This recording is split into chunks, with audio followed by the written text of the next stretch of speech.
વલસાડના રોલા ગામની રેસ્ટોરન્ટના પાર્કિંગમાં બાઇકો પર સ્ટન્ટ કરવાની ઇવેન્ટનું આયોજન કરવું ભારે પડ્યું. પોલીસે 9 સામે ગુનો નોંધ્યો.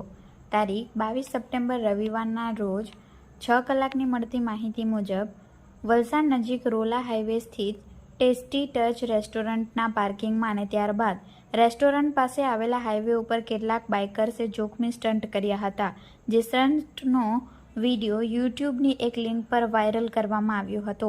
જે બાબતે ડુંગરી પોલીસે ઝીણવટભરી તપાસ હાથ ધરી હતી. જે તપાસ દરમિયાન આ ઇવેન્ટનું ઇન્ડિયા બાઇક વિથ ચાય એન્ડ પકોડા રાઇડના સંચાલક વ ઇવેન્ટ મેનેજરે શિવમ પવારે કર્યું હોવાની માહિતી મળી હતી.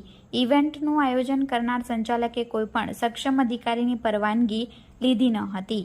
જિલ્લા મેજિસ્ટ્રેટના જાહેરનામાનો ભંગ કરનાર ઇવેન્ટ મેનેજર સહિત bike number GJ21BR 5551 MH02AX 6014 GJ19AR 2599 GJ21BE 9013 GJ05PU 8043 GJ05EY1487 GJ03M 9072 સહિત એક બાઇકના ચાલક મળી કુલ 9 આરોપીઓ સામે ડુંગરી પોલીસે ગુનો નોંધી આગળની વધુ તપાસ હાથ ધરી છે.